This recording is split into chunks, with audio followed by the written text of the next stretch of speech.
There are moments in life when you wake up and wonder how you got here.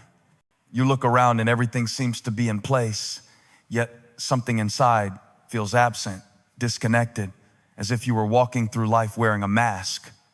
People call it feeling lost, but the truth is, you are not lost at all. You are simply carrying a weight you did not choose, and that weight is not a flaw, it is a wound. The great misunderstanding many of us live with is believing that when we struggle, it is because there is something wrong with us. We think we are weak, broken, or not enough. But what if the problem is not who you are, but what you have carried? Trauma is not the event itself, it is what happens inside of you as a result of the event. That is the hidden truth few of us are taught, yet it explains so much about why we live the way we do. Think about the child who grows up in a home filled with stress.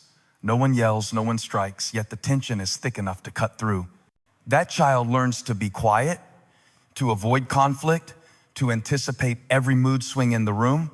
From the outside, nothing dramatic seems to happen, but inside, that child's nervous system adapts. Hypervigilance becomes their survival. And years later, as an adult, they cannot relax, they cannot stop overthinking, and they wonder why peace feels so foreign. This is why I say you are not lost. You are not broken. You are responding exactly as you were wired to respond, and you did not wire yourself. It is time to stop asking what is wrong with me and start asking what happened to me. That small shift opens a door, because when you realize that your patterns were once adaptations, you also realize they do not define your worth. Many of us dismiss our pain because we think trauma only belongs to those who have endured the worst of human suffering. War, violence, catastrophic loss, and yes, those are traumas. But trauma also lives in the silence. It lives in the absence of being seen, the lack of unconditional acceptance, the quiet moments when a child needed love but received criticism instead. Trauma can be subtle, invisible even, yet its mark lasts a lifetime. Imagine being told as a child that you are too sensitive, too emotional, too much. The message is clear, something about you is wrong. So you learn to suppress, to hide, to bend yourself into the shape others approve of. You succeed in fitting in, but you lose sight of who you truly are. This is not weakness, this is survival. But survival has a cost. And eventually the cost is a life that feels empty even when it looks full. The truth is simple, though not always easy to accept. Nothing is inherently wrong with you. Everything you feel, every coping strategy you developed, every moment of self-doubt, perfectionism, or people-pleasing came from somewhere. They were your way of staying connected, your way of holding on. The problem is that what once protected you now prevents you from being free. If you take nothing else from this message, let it be this: you are not damaged goods, you are not beyond repair. You are carrying wounds that deserve attention, not shame. The first step is not to fix yourself, but to meet yourself with compassionate curiosity. Not why am I like this, but why did I need to be like this? The difference changes everything. Because the truth is, you are not lost. You are on the path of rediscovering yourself. And that journey begins the moment you decide to stop blaming yourself and start listening to the story your pain has been trying to tell you. Every child is born with needs as essential as food and air. The need to feel safe, to be seen, to be accepted exactly as they are. These are not luxuries. They are biological requirements built into us through millions of years of human evolution. Yet in many families, even loving families, these needs go unmet. Not because parents do not care, but because they too are carrying their own wounds. And so the cycle begins. When a child does not receive unconditional acceptance, they adapt. They learn to smile when they feel like crying. They become the helper, the achiever, the peacemaker. They study the moods of the adults around them, always ready to change their behavior in order to keep the peace. It looks like maturity. It looks like strength. But underneath, the child is learning a dangerous lesson, that love must be earned, that worth must be proven. This is how trauma hides. It does not always arrive in loud explosions. Sometimes it enters quietly, disguised as silence, neglect, or emotional distance. A parent who is overwhelmed, depressed, or absent can leave wounds as deep as those left by open conflict, because a child does not only see what happens around them, they feel it. And when they feel unseen, unworthy, or unwanted, they begin to question their very right to exist as they are. The result is a set of coping mechanisms that follow us into adulthood. Some of us become perfectionists, convinced that if we achieve enough, work hard enough, or impress enough people, we will finally feel enough. Others withdraw, avoiding connection because it feels safer not to risk rejection. Still others seek attention through appearance, success, or relationships, believing that only when others approve will we deserve love. These patterns are not flaws, they are adaptations. And every adaptation carries a story of survival. Consider for a moment the child who hears over and over again, "Do not be so sensitive." What happens inside that child? They conclude that their emotions are wrong, that their feelings are dangerous. So they push them down, hide them, and grow into adults who struggle to know what they truly feel.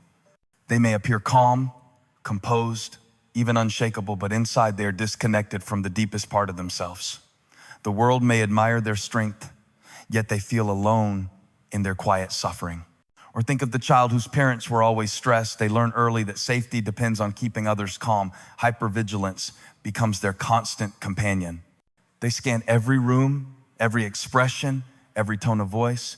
As adults, they cannot stop overthinking.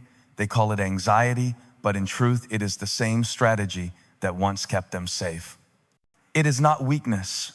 It is the wisdom of a child who found a way to survive. The problem is that what once protected you now holds you back. These coping strategies, while once life-saving, become barriers to freedom, connection, and joy. You find yourself exhausted by the effort of always managing, always controlling, always performing.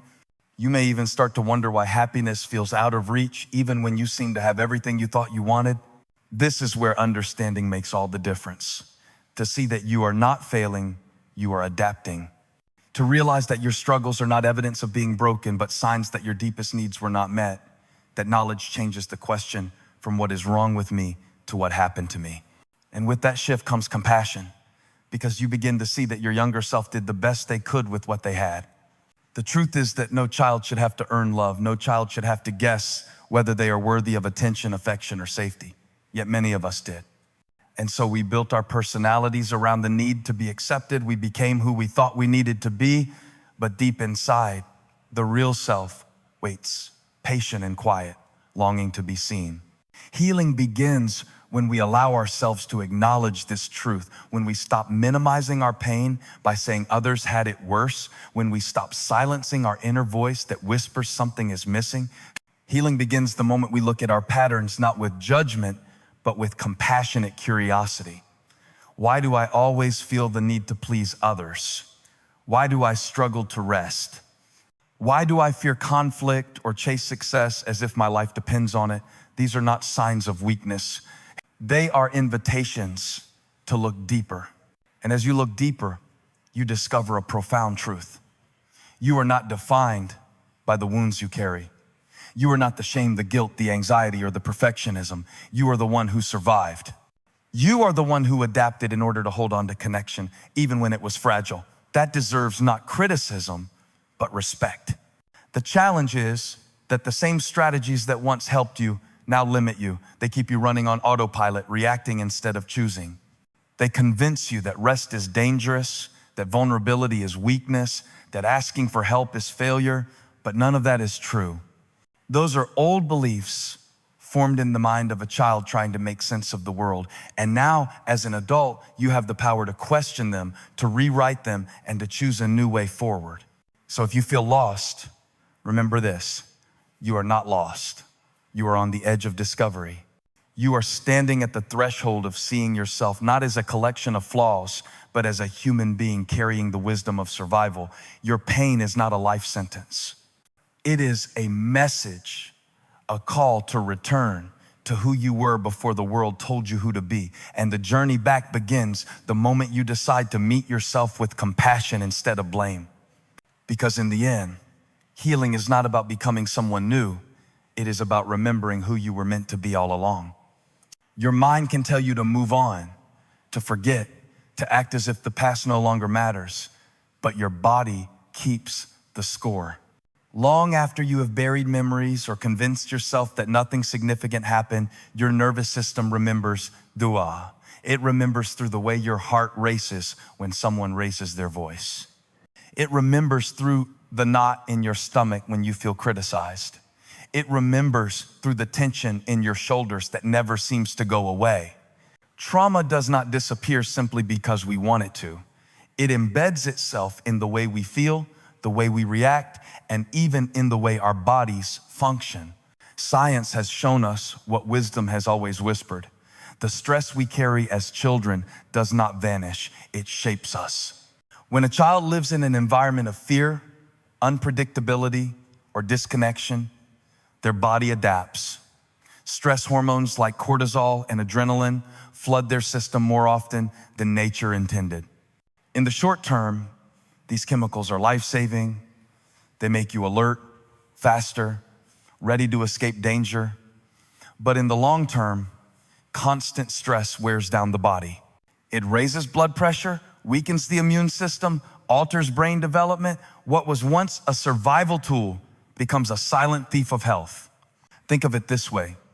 Your body was designed to respond to moments of danger, then return to balance. But for a child in a stressful environment, danger feels constant. The body never truly relaxes. That state of hyper alertness becomes normal, and the nervous system wires itself accordingly. As an adult, you may not even realize you are living in a constant state of readiness, always braced for something to go wrong. It is not your imagination, it is your biology doing what it learned to do. This is why so many adults struggle with anxiety, insomnia, autoimmune conditions, or chronic pain. Their bodies are not failing them. Their bodies are remembering. And the remembering is not a sign of weakness, it is proof of resilience. It shows how hard your body has worked to keep you alive, even in the most difficult circumstances. There is also another layer. Trauma does not only affect the body through stress hormones, it influences the very way genes are expressed. We often believe our DNA determines our destiny.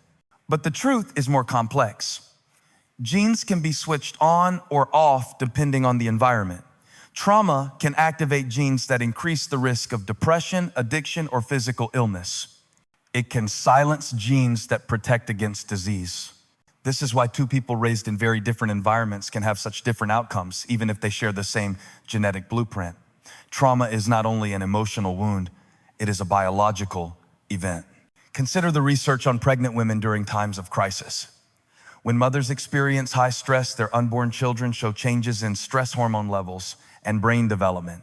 These children are more likely to struggle with anxiety, attention, and emotional regulation later in life. This is not about blaming mothers. It is about understanding how sensitive human life is to its environment. And it is about recognizing that what we call personality is often the echo of how our earliest needs were or were not met. Yet the effects of trauma are not only visible in illness, they also appear in the ways we cope. Addictions of all kinds, whether to substances, work, food, or relationships, often trace back to childhood wounds. They are attempts to soothe the stress that was never resolved, to fill the emptiness left by unmet needs. People do not become addicted because they are weak. They become addicted because they are in pain. And until the pain is understood, the behavior continues. Even success can be a symptom. The world often admires the high achiever, the tireless worker, the person who seems unstoppable. But sometimes that drive is fueled not by passion, but by a desperate need to prove worth. Work becomes a shield against the fear of not being enough. Achievement becomes a mask hiding the wound of feeling unseen. From the outside, it looks like strength. On the inside, it is survival dressed in ambition. This is why it is so important to change the way we ask questions about ourselves. When you find yourself reacting strongly, instead of asking, "What is wrong with me?" ask, "What story is my body still telling?" When you notice that you cannot rest, ask, "What part of me still believes rest is unsafe?" When you see yourself chasing approval, ask, "What need went unmet when I was small?" These questions are not easy. They take courage, but they shift the focus from blame to understanding. And understanding is the beginning of healing. It is also why compassion is essential. Without compassion, self-reflection turns into self-attack. You look at your patterns and call yourself weak, lazy, or broken. But when you meet yourself with compassion, you realize these patterns were once brilliant strategies. They kept you safe, connected, and alive. The fact that they no longer serve you does not erase the wisdom that created them. It simply means it is time to learn a new way. And here is the hopeful truth. Just as trauma changes the brain and body, so can healing. The nervous system is not fixed. The brain is not frozen. Through awareness, practice, and support, you can teach your body that safety is possible again. You can lower stress hormones. You can create new neural pathways. You can build resilience, not through suppression, but through connection. The same system that once adapted to survive can adapt to thrive. So when your body remembers what your mind would rather forget, do not see it as betrayal, see it as a message. Your body is not against you, it is for you. It is reminding you that the past still needs your attention. And when you listen with compassion and curiosity, you begin the process of rewriting not only your story, but the very patterns that once held you captive. Because in the end, the body does not remember to punish you, it remembers so that you can finally heal. One of the hardest truths to accept is that pain flows through families like a river, shaping each generation in ways often unseen. Most parents do not set out to wound their children. They love deeply, they sacrifice endlessly, and they want the best for their sons and daughters. Yet love alone does not stop trauma from passing on. Because trauma is not just about what is done, it is about what is missing. It is about the silence, the absence, the lack of attunement that a child's nervous system interprets as danger. And without awareness, what wounded us yesterday becomes what wounds our children tomorrow. You see it in families where addiction repeats itself. You see it in patterns of perfectionism, in marriages full of silence, in children who grow up feeling invisible even though their parents were always physically present. These are not random accidents. They are the echoes of unhealed wounds reverberating across time. And until someone decides to face the truth, the cycle continues. It is tempting to respond to this with guilt. Many parents, when they learn about trauma, immediately look back at their own children with regret, thinking I hurt them without meaning to. But guilt is not the answer. Guilt paralyzes, compassion frees. The truth is not that you deliberately harmed them. The truth is that pain moved through you because no one taught you how to stop it. The moment you understand this, you are no longer helpless. You become the one who can choose differently. Think about it. If you grew up feeling you had to earn love, chances are you parented with the same unconscious message, not because you wanted to, but because that was the only language of love you knew. If you grew up with parents who were stressed, withdrawn, or emotionally distant, you may have carried that distance into your own relationships. Again, not by choice, but by adaptation.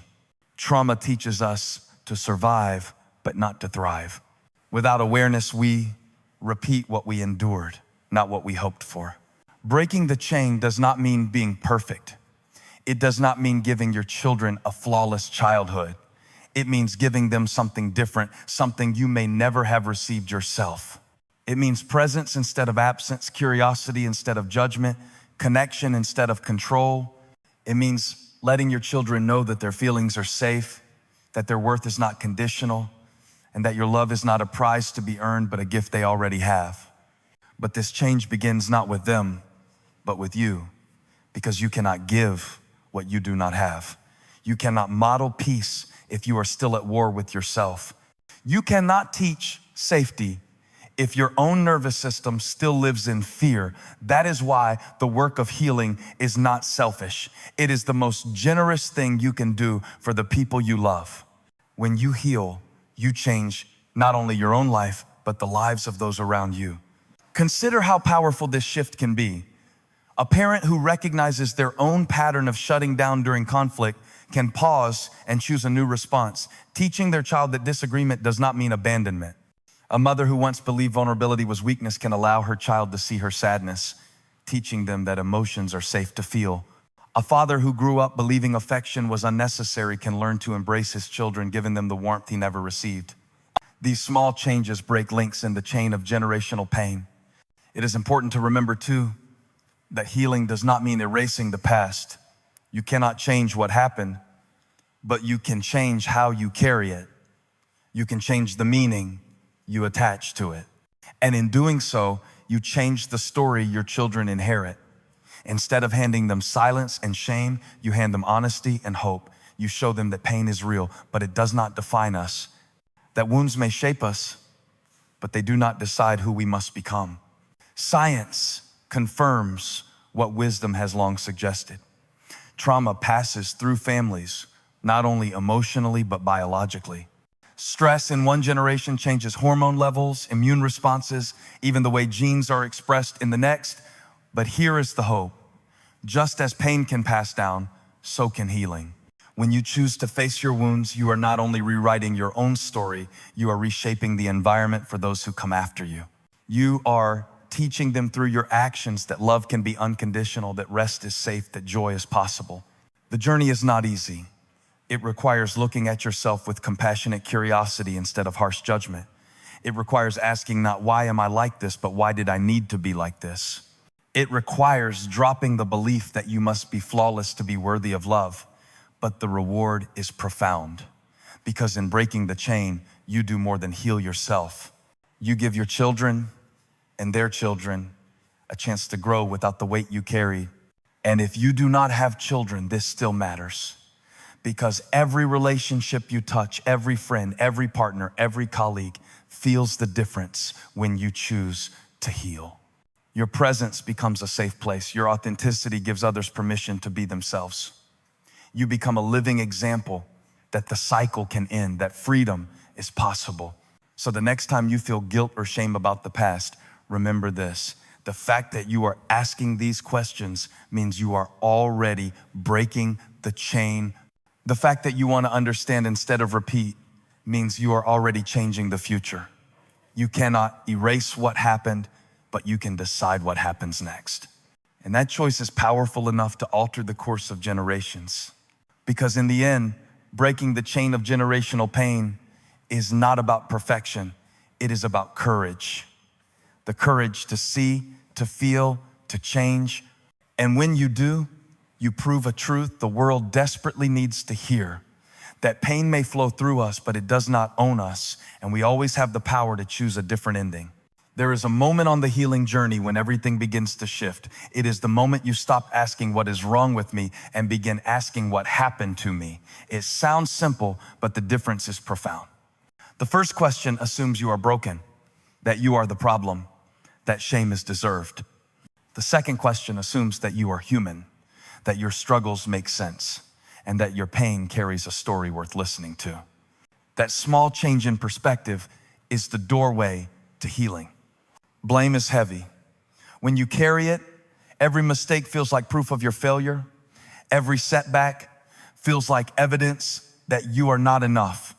Many of us grew up with this weight, learning to blame ourselves for things that were never our fault. A parent was distant, and we assumed we were unlovable. A parent was angry, and we concluded we were too much. A family was stressed, and we believed it was our job to fix everything. As children, we lacked the context to understand that these situations were never ours to solve, so we carried the blame, and it became part of our identity. But here is the truth. Shame and blame do not heal. They trap you in the very patterns you want to escape. They convince you that you deserve the pain, so you stop seeking freedom. That is why the first step in breaking free is not discipline, not force, not even forgiveness. It is compassion. Compassion is not weakness. It is not an excuse. It is the courageous act of looking at yourself with honesty and gentleness, refusing to reduce your life to a list of failures. Compassionate curiosity asks a different kind of question, not why am I such a mess, but why did I learn to cope this way? Not why can't I stop overthinking, but when did I first need to be hyper alert? Not why do I push people away, but what taught me that closeness was unsafe? These questions open space for understanding, and understanding dissolves shame. Because you begin to see that every behavior, even the ones you dislike, has roots in survival. Consider the person who shuts down during conflict. To others, it may look like stubbornness or coldness, but with compassionate curiosity, you see a child who once learned that silence was the only safe option. Or the person who explodes in anger, who feels emotions like a storm. Instead of blaming them for volatility, curiosity sees a child who never had their feelings validated, who learned that the only way to be heard was to erupt. Compassion does not excuse the behavior, but it explains it. And when you understand, you gain the power to change. This shift matters because healing requires safety. And you cannot feel safe while attacking yourself. Your nervous system will stay in fight or flight as long as you believe you are the enemy. Compassion signals to your body that it is safe to rest, safe to reflect, safe to heal. It is the foundation for every other step you will take. Without it, the cycle of blame and shame repeats. With it, you begin to see possibilities you never imagined. The challenge is that compassion does not come naturally when you have spent years criticizing yourself. It feels foreign, even undeserved. That is why it begins not as a feeling, but as a practice. You choose to treat yourself with curiosity instead of judgment, even when you do not believe you deserve it yet. You choose to ask questions gently, even when the answers scare you. You choose to sit with your pain instead of running from it. Over time, the practice of compassion rewires the way you see yourself. Some people fear that compassion will make them complacent, that if they stop blaming themselves, they will stop growing. But the opposite is true. Blame paralyzes, compassion empowers. Blame says, you are stuck. Compassion says, you can change. Blame looks at the past and condemns. Compassion looks at the past and learns. Growth does not come from self-punishment. It comes from self-understanding. Imagine sitting with your younger self, the child who first felt unseen or unworthy. Would you blame them for their fear, their sadness, their anger? Or would you hold them, telling them they did nothing wrong, that they were enough all along? That is the essence of compassionate curiosity. It is treating yourself with the same gentleness you would give to that child, because that child still lives inside you, waiting for someone to finally listen. This does not mean ignoring responsibility. Healing is not about becoming a victim forever. It is about taking responsibility for your life today without carrying the false guilt of yesterday. You acknowledge that what happened was not your fault, and at the same time, you accept that it is your responsibility to heal. That balance is where true freedom lies. Not in denial, not in blame, but in compassionate ownership of your present and future. So when you notice old patterns, pause. Instead of criticizing yourself, get curious. Instead of saying, I should be over this by now, ask, what is this part of me still trying to protect? Instead of saying, I always ruin everything, ask, what wound is this behavior pointing me toward? Over time, these questions change the way you see yourself. You move from enemy to ally, from shame to strength. Because the truth is this, healing does not begin with fixing yourself. It begins with meeting yourself. And when you meet yourself with compassionate curiosity, you discover that you were never broken. You were always whole, just hidden under the weight of blame that was never yours to carry. The journey forward is not about becoming someone new. It is about removing the layers of shame and fear so that your true self can finally breathe. And in that moment, you realize something powerful. You were never lost. You were only waiting for yourself.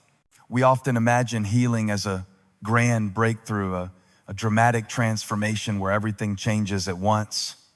We picture the day when the pain finally lifts, when the old patterns vanish, when peace arrives and never leaves. But real healing rarely looks that way. It is not a sudden leap. It is a series of small steps taken again and again that slowly reshape the way you live. This is why so many people give up. They believe that unless they can fix everything all at once, they have failed. They mistake progress for perfection. But the truth is that healing is not about perfection. It is about consistency. The smallest act of compassion, repeated daily, creates more change than the most dramatic breakthrough that is never sustained. Think of a child learning to walk. They stumble, they fall, they get up again. No one calls the child a failure. Everyone celebrates each step, however small, because each step brings them closer to strength. Your healing is no different. Every moment you choose curiosity over criticism, every time you pause instead of reacting, every time you ask for help instead of pretending you are fine, you are taking a step. And these steps matter more than you realize. The nervous system changes through repetition, not through perfection. If you have spent years living in hypervigilance, one calm breath will not rewrite that pattern, but 10,000 calm breaths taken across days and months will. If you have spent decades believing you are not enough, one kind word to yourself may feel awkward, but repeated daily, those words begin to plant seeds of a new identity. Healing is not measured in speed, it is measured in faithfulness. Small steps also matter because they are sustainable. Anyone can push themselves into a burst of change for a week. Few can sustain it for a lifetime. But when you focus on small intentional acts, they become habits.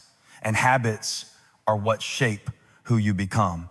Reading one page of a book that nourishes your soul, writing down one thought of gratitude before bed, taking 5 minutes to breathe deeply when anxiety rises. These acts may look small, but they are bricks in the foundation of a new life. Do not underestimate the power of presence. Choosing to truly listen to yourself for 5 minutes a day may sound insignificant, but for the child inside who was never heard, it is revolutionary. Choosing to rest instead of pushing through may seem minor, but for a nervous system that believes rest is unsafe, it is an act of defiance against the past. Choosing to hug your child even when it feels unnatural may seem small, but for them it is a memory that tells them they are safe, they are loved, they are enough. What keeps most people stuck is the belief that change must be dramatic to be real. But dramatic change is fragile. It often collapses under the weight of daily life. Small change, repeated consistently, is resilient. It weaves itself into your routines, into your choices, into your very identity.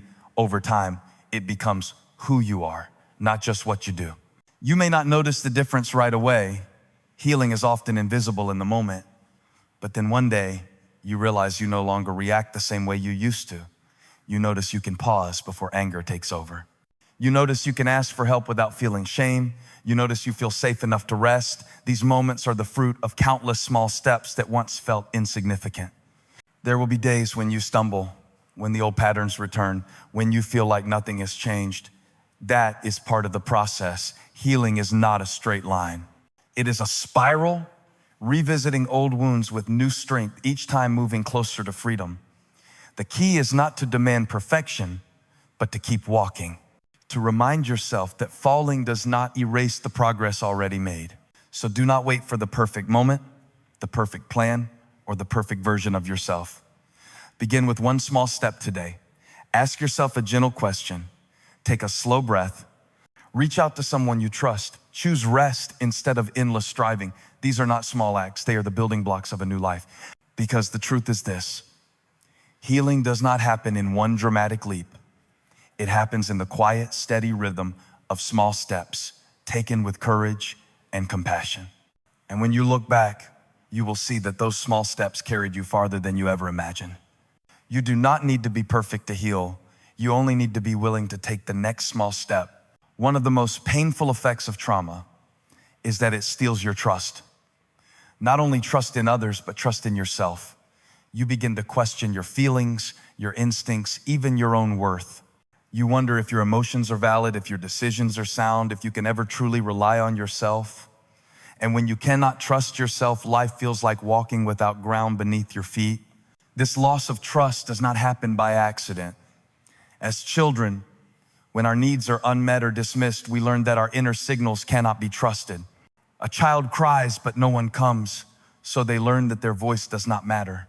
A child feels scared, but is told not to be so sensitive, so they learn that their feelings are wrong. A child senses conflict, but is told everything is fine, so they learn to doubt their intuition. Over time, these lessons sink deep. They become the lens through which we see the world. The tragedy is that your instincts were never wrong. They were accurate responses to the environment you were in. But because the environment denied them, you began to deny them too. You silenced your inner voice to survive. And while that silence kept you safe then, it costs you your freedom now. Rebuilding trust in yourself begins with listening again.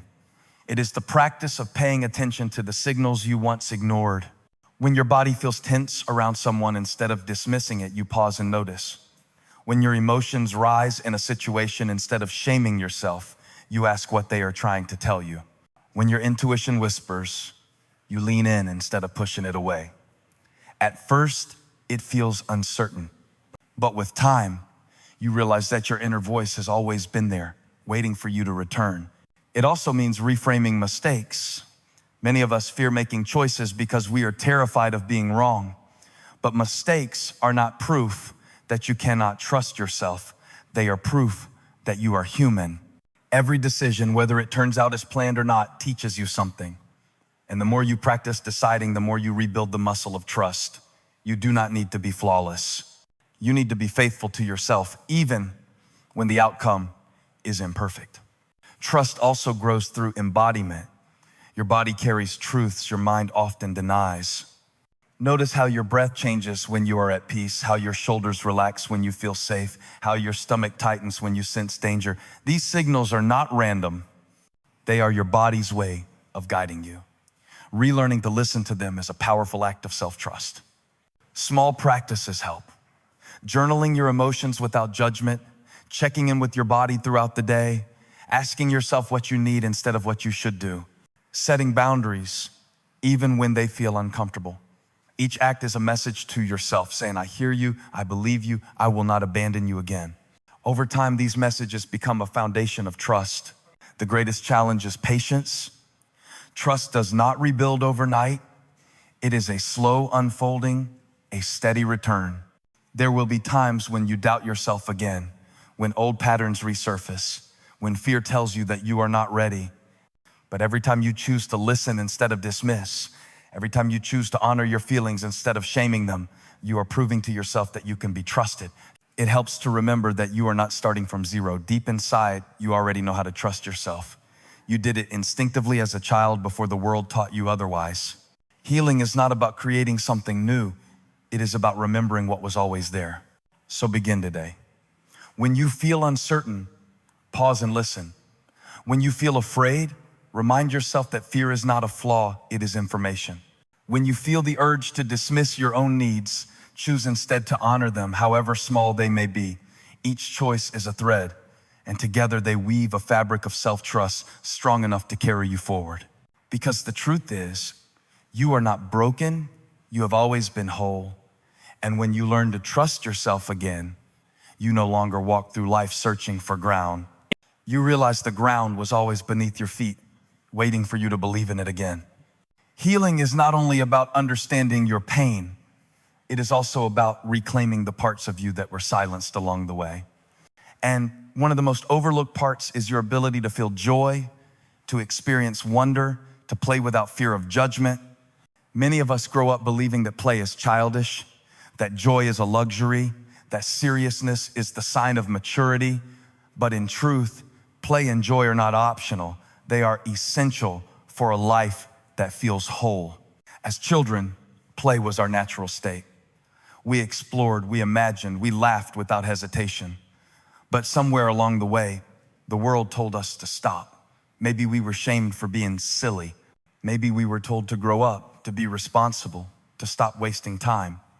Maybe our environment was so tense that joy felt out of place, so we learned to suppress it. We traded curiosity for caution, laughter for control, imagination for worry. And though we survived, a vital part of us went missing. The absence of joy is one of the quietest signs of trauma. You may live a productive life, achieve much, and appear successful, yet inside you feel a hollowness. You no longer know how to laugh freely, how to rest without guilt, how to enjoy a moment without scanning for what might go wrong. But the truth is, joy is not gone. It is waiting for you to make space for it again. Rediscovering joy does not mean ignoring your pain. It means balancing it. Healing requires both honesty about wounds and openness to delight. Play is not frivolous, it is restorative. It signals to your nervous system that you are safe enough to relax, to create, to connect. Laughter and wonder are the body's proof that you are moving out of survival mode and into life itself. You do not need grand gestures to begin. Joy often lives in the smallest moments, watching the sunrise, listening to music that stirs something inside you, allowing yourself to dance in your kitchen even if no one is watching, reading a story that makes you feel alive, sitting with a friend and laughing until your stomach aches. These are not trivial acts. They are medicine. It also means giving yourself permission to be playful again. Try something new, not because you must be good at it, but simply because it sparks curiosity. Paint, sing, play a sport, garden, learn an instrument. Do it not for achievement, but for the sheer experience of being present. The child inside you has waited long enough. Let them out. Let them play. At first, joy may feel foreign. You may hear the old voices saying, this is silly, this is a waste of time. But remember, those voices were never the truth. They were the echoes of environments that did not know how to nurture joy. Today, you get to decide differently. Today, you get to say that joy matters because you matter. Rediscovering joy is also about connection. Play is often best shared. Spend time with people who invite laughter, who encourage lightness, who remind you that life is not only about carrying burdens, but also about celebrating moments. Healing does not happen in isolation. Joy multiplies when it is witnessed. Do not underestimate the power of joy in your healing. Trauma wires the nervous system for hyper-alertness. Joy rewires it for safety. Trauma convinces you that life is only about survival. Joy reminds you that life is also about living. Trauma tells you to stay small. Joy invites you to expand. In every laugh, in every playful moment, you are teaching your body that it is safe again. So give yourself permission. Permission to laugh, to play, to rest, to feel delight without apology. Healing is not only about removing pain, it is about restoring fullness. And joy is part of that fullness.